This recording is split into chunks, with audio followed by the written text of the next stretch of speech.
Yes, and welcome back here on Tune to the Search Engine with Anthony and my guest in the studio, Jake Reese. Now, Jake, I did an introduction before, and I said that you were event organizer, holistic therapist, actor, counsellor. How would you describe yourself? All of them, you know, it's the certificates at the end of the day, you know, what I've pursued in a passion, but everything it takes within inside of you. And then in the sessions that I'll do with people, depending on what they've come for, will entitle a different direction we go with things. But the acting is it's like a hobby at the minute. What I like to do, is a good way of me expressing my emotion and getting and meeting different people and networking, which I love to do. And the event organizer, I love to be with people. I love to party and dance and just vibe, man. You know, just vibe and celebrate life. Yeah. Okay. So where is it that you hail from? Whereabouts did you grow up? You're born and bred Manchester? Yeah, born and bred Manchester. Yeah, I was born in Withington Hospital, and I grew up in Wythenshawe. Yeah, I was born in Withington. Probably find a lot of people who are listening to this that were born in that.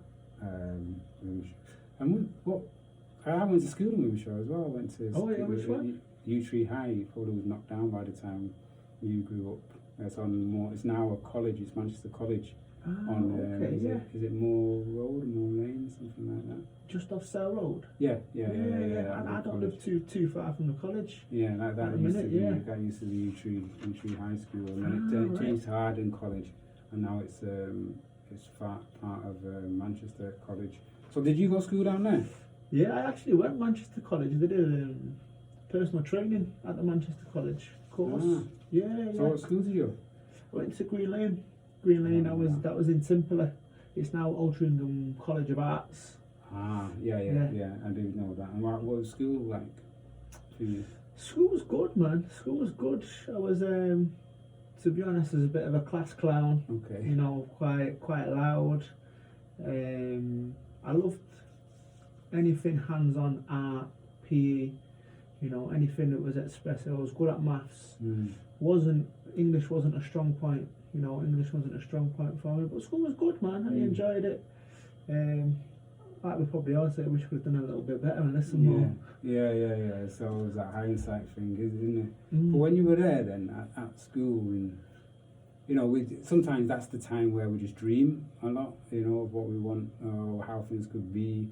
You know, what was it for you? So if you were saying at that point, if it is strong with you, and if you knew, what was you saying Jake wanted to be when he grew up? At that point, I was deeply into my boxing, my fitness, and I wanted to be a boxer. Yeah, I wanted to be a professional boxer. Yeah. And then by the age of 16, 17, drink, going out, and then that slowly, just that dream got further and further away, you know, and I kept stepping back to it within over the years. Another one was accountancy. Because I was good at maths. I was really good at maths, and I did an accounting course in college, but in school I didn't realise how, to me, it wasn't stimulating enough for my mind, creative enough. Okay. You know, so I didn't carry on with it. But I'd probably say in school was a boxer or an accountant. Wow, it's just like end of the spectrum. What they say sometimes opposite mix, isn't it? And how? Okay, give me another one then. Now, how would you? I might even ask this. Yeah. How would you then you go through college, school, or whatever? How would you describe yourself as a person? How would I describe myself as a person? I'd say I was outgoing. I was confident in some ways, not confident in others. But I always put quite a front on around people. I was quite loud, always liked to joke. I say I was a kind and caring person. You know, I've always been kind and caring, and I had a good heart. and I've always been ambitious. I've always dreamed. I've always wanted to bring change somehow to the earth, but always figuring how I could do that, you know, to channel my energy in the right directions. And when you're growing up, I think you kind of lean towards different characters in your life when you're finding your way. You lean to a certain character for a while and it works, and then that character kind of stops working, so you have to kind of keep evolving yourself into different situations and the different courses I went on, the different groups that I was around.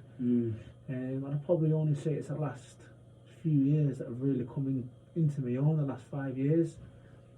You said before about you know, again at that point, I mean, I don't know how old you are. I mean, how old are you, if you don't mind sharing? I'm 31. 31, okay. Yeah, 32 in July. A young lad.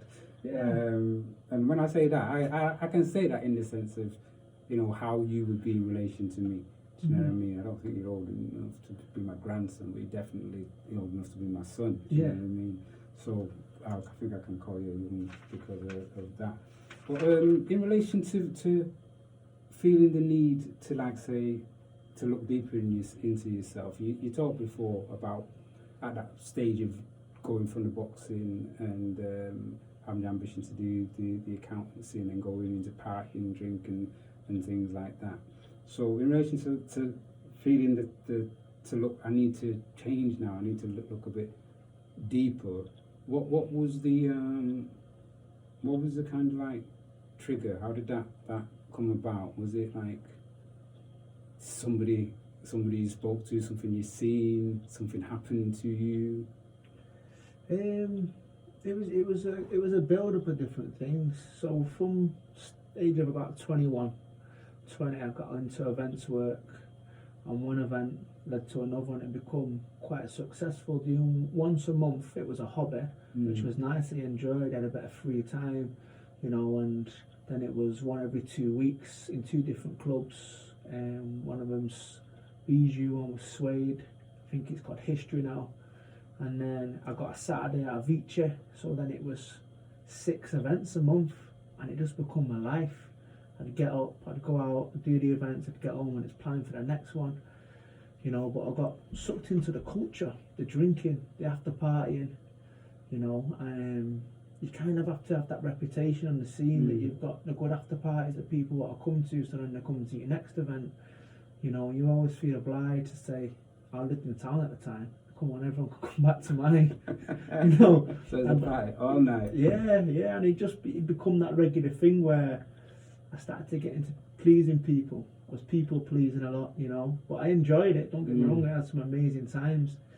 And then after a few years, I just lost touch with my family as much, wouldn't see my family as much, close friends, everything just come devoted to these events, you know, it become my whole life, and I kind of got stuck in this cycle of how do I get out of it, you know. But I still had one foot in, one foot out, and you know, don't get me wrong, on the weekend I would party from Monday to Friday. I'd be clean as a whistle, I'd be in the gym, I'd be healthy, you know. That's what one thing that the drinking and going out led to was, if I'm going to intoxicate my body on the weekend, Monday I'm going to get into my foods and my health.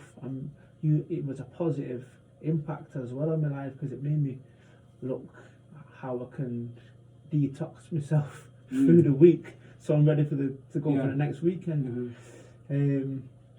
The last year when I was 25, 26. I'm sorry, just in with the event and doing the events and stuff like that. So I know you're saying pleasing, but obviously it's going, it's being successful, it's working for you.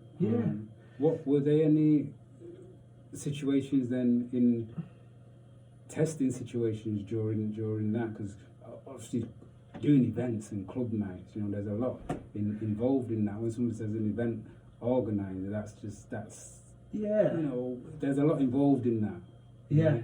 And there's a lot of even risk, safety issues and stuff. Did you ever come up against anything that you felt, boy, this is either memorable or something that I want to forget? No, 100%. Like, they were some of the best years of my life, you know. They were some of the best years, and I absolutely grafted some of the events, and, You know, I put a lot of work. And when I say people pleasing now, it's because I'm speaking about the past and I've come and I've healed from that. So it's kind of good. But being in the moment of that now and taking myself back there, I had some amazing nights, man. Some real accomplishments, you know. I'd say 70% of the events sold out. You know, it sold out. The first event that I'd done at Bijou sold out. Then the next one at Suede. And it just become this snowball. You know, and a lot of opportunities opened up for me. And at that time I was young. So what kind of, sorry, because again, I'm bringing my age into it. What kind of music and stuff is it at Bijou or Bijou? We did house. I've always been Okay. house. Yeah, house. I love to dance. I love that aspect of with the house scene. Everyone just is equal, and everyone comes dressed what they want, you know. And that's what I love about it, you know. Okay. Someone can just be having a time of their life. You can go in a club and see people dancing, and that energy of that release of people enjoying themselves in the moment was just what I loved. Yeah, you know, yeah. and it's on that gigahertz, that 432 gigahertz, which is the heart frequency. Okay. I got you off your flow before. You were saying about, I was asking you about, you know, whether it's the times where it was stood out for you or times where you may have thought, boy, I won't forget that. Yeah, there was times where, you know, maybe I stayed out a little bit too long. Then I should have gone home. You know, if I've gone somewhere else, or I've been at mine and everyone's there and I'm getting tired, you know, I'm thinking I've got another event either tomorrow or I've got one next week. I could do really getting my head down now. But then there's everyone, oh, we're at yours, we're partying, da. So I started to become this character where I go, right, just go for it, boom, sack it, you know, whatever happens, happens. And it was kind of living on the edge a little bit. There were successful events, you were making your money. Yeah. Friends or maybe just acquaintances surrounding or around. Yeah, there was some friends, but a lot of more acquaintances, you know. But I'm a very loving, trusting person, me. So if I see someone and then I kind of come back, I'd never say no to anyone. Do you know what I mean? I'd feel people's energy and stuff, but I was very generous as well with people. If I've got stuff, everyone can have it, you know. And that was another thing, as I spent a lot of money in them days, which I wish I would have saved now, you know. But I had some amazing times. I did have some amazing times, and the only thing that got me really was probably the computer.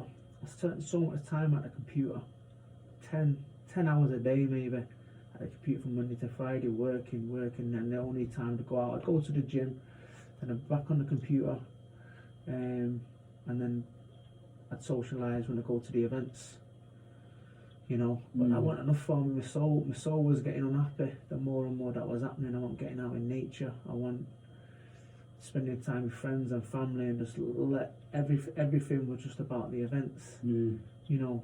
And I got into a cycle, which for a certain period of time really worked for me. Made some. This might seem like a bit of a silly question and stuff, but how did you recognise that these things were starting to suffer? So what I started to realise when I was going to the events and you see people at face value, everyone goes to work and they go to get and have a good time on the weekend and let loose. And the more I was getting to these after parties and speaking to people, I was starting to find issues within people's lives when you get into these deeper conversations when you get back from the club. And then over the years, I'd see people's minds and people's health start to deteriorate within them and change as people, and you know, mine included. And then people was going to these clubs and then going home to bed and to sleep, you know, off the reds or whatever, been doing it for however long, intoxicating themselves. It started to bring some real mental problems for people, you know. And that's where I thought, I don't want to be responsible for this culture. You know, it started to take a turn down a way the whole scene started to evolve, if you like, and go into. And I thought, I didn't sign up for this at the beginning, and it changed as it got on. But until I stepped back and analysed it all from the start to the beginning, I thought, this isn't what I signed up for. And I had a spiritual awakening, if you like. Yeah. Some people might say, well, you're putting on the events, yeah, there may be a bar there or whatever, but you're not telling the people to drink excessively or do their own heads in, so why are you taking that on? It's because you're opening it up to people, young people, maybe 18, that come into town, you know, some even younger, God forbid they don't. And the children, man, the kids, they don't know. They just want to go out excessively. And I know that a lot of 18-year-olds go out to just get drunk. That's their idea of a good night, is get as drunk as possible, you know, and whatever else. And I thought I wanted to set an environment that was healthy. I thought, how can I do this in a more healthy environment? So me stopping the events was me stopping that environment, going to it, but wanting to evolve and come away from that environment, because I thought I'm not happy. My soul wasn't happy at that time. On the outside, it looked like everything was sweet, everything was cool. You know, you're making money, you've got successful events in Manchester, went over to Ibiza, you know, we was really doing it. But then it was something, a calling inside, and was saying, this isn't your path.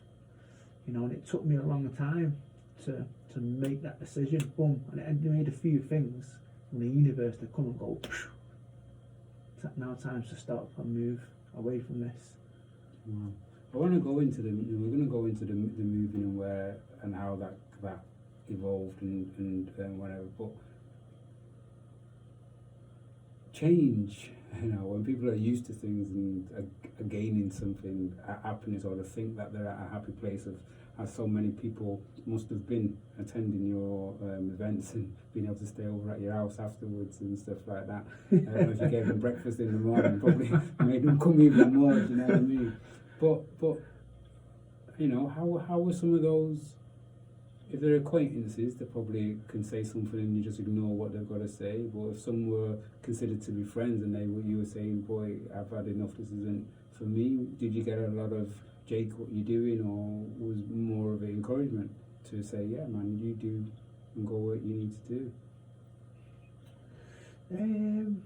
Don't get me wrong, some of the after parties was amazing, do you know what I mean? But when I look back, I don't look back at them. I feel the pain in them more than anything, from the intoxication and the craziness of it and the wildness that I look back at now. And if it did say, look, it's time to go, let's shut it off, you know, and everyone goes out, I did do that a few times, do you know what I mean? I did shut it down. And there was a bit of element of guilt of shutting it down, and people, where they're going to go, what they're going to do, you know what I mean? So, to be honest, I liked the company. I liked the company when I was there, and I liked the partying.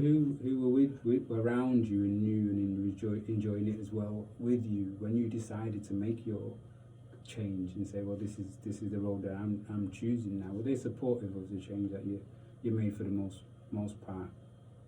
My real friends, yes. Okay. And this is where you find out who your real friends are, and that's where I found out who my real friends was. Yeah. You know, the people who was just there for the ride didn't like it because the ride had stopped. And, you know, but I'm very appreciative of everything and everyone that was around me and everyone that supported me at that time. So grateful for that support, you know, in different ways. But when I wanted to make that change, there was a lot of people. I'd be posting differently online. I'd be speaking differently. I'd be attending different events. People were just like, "Oh, it's just a phase, you know. We'll be back out in 2-3 weeks." That's interesting. That I'm not going to tell you how you. I'm not going to ask you how you posted before. Do you know what I mean? Unless you want to kind of like share that. But I was erratic on Facebook. Absolutely erratic. I'd write the full weekend. This is how I kind of rippled out to different people. Obviously, because you're doing the events as well, or in the sense of, I mean, is that in the sense of promotion? You were erratic, or would you just put things up there or whatever in certain types of ways? Or was it all in advertising? There was a method in the madness. Okay. There was a method in the madness. So the weekends that I put on were real life. They what happened. you know. But it was an inspiration for people to say, look, come out and have a good time with us. This is everything what we've been doing. We've been to this party, we've been to there, we've done this, we've done that. We were dressed up in this mad stuff, we was doing this. You know, I was kind of describing everything what was going on in the weekend. I remember people coming out and saying, I've not been out for ages, but I've been reading your Facebook post and it just made me want to come out. You know? Okay. Yeah, they were just wild, but I didn't care what people thought at the time, you know. But over a certain time, I felt like I had this responsibility to write. I'd get up on a Monday and I felt like I had a responsibility to write this post about what had happened for the weekend, you know. And but then through it, as I started to change and the pain started to come through from staying out for too long, from my health, from the pain started to creep into the post as well. So they went from quite positive to up and down. Wow. So I started to quite open up spiritually about the scene and about what I thought about the clubs and the people and the intoxication, and you know, I started to open up a lot about that, you know. I'm making sure, saying, look, people, when you're going home, make sure you're drinking enough water when you're in these clubs. Make sure you're eating your good food when you're going home and looking after your body. If you're going to be intoxicating yourself on the weekend, you know, I started to feel that empathy for people. And at this point, was this something that was happening for you, or were you at that time around more conscious people that were making you think differently? You know, or just this like this just you just came to that this isn't working for me. It was a bit of everything, really. It was a bit of me going into myself saying, I've got all this stuff going for me, but why am I still not happy, or why am I so not nourished for this, you know? And it wasn't nourishing me in a way. So then I started to come into a self-reflection stage of, is it something that I'm doing, or is it other people around it, or is it the events what I'm doing? So then I started to go into more a reflection stage, you know. And then it was kind of something from within me. I started to look at things slowly, starting to creep in differently. My perspective and my perception, everything started to change. So I started to look at things a little bit more deeply. As I said before, when I was getting into conversations with people in these parties, you know, I started to, you know, you get deeper into conversation. People open up about certain things. And I thought, because really, when you get to that point, you know, when you start a question, you got choices, isn't it? You can shake it off, back off, go back to where you were before, you know, or you stand up and fight that. And just listening to you and looking at you and seeing the expressions on your face as you're explaining, you know, what you were going through internally, kind of in a way, not out there battle, but shows some of the internal battles that you were willing to step up to. yeah, Because, like I said, for many, you know, it's a knife-edge point, that. yeah, it's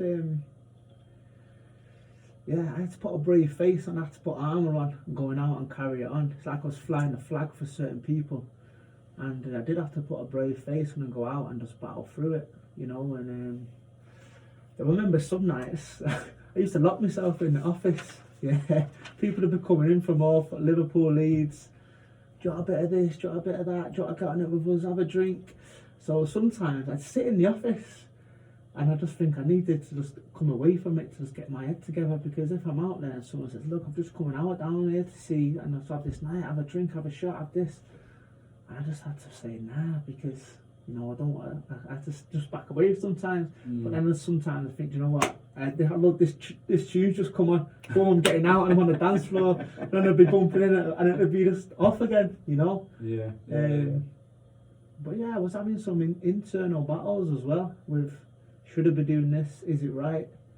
You know, should I be doing something differently? You know, how can I evolve this house scene or these events to better and fulfill the community more, to enjoy themselves? And then, like I said, I think it was a bit of the guilt of people going out and partying on the weekend. I started to try and bring a positive spin into more make sure you're looking after your health if you are going out, you know. Yeah. Okay, I'm speaking to Jake Reese, and it's kind of, I'd say it's one of those up close and personal search engine shows, and we're going to be talking more with Reese about some of the stages and journey and the changes that he's been through and where he is now, and what you can do is get involved. 07599642626.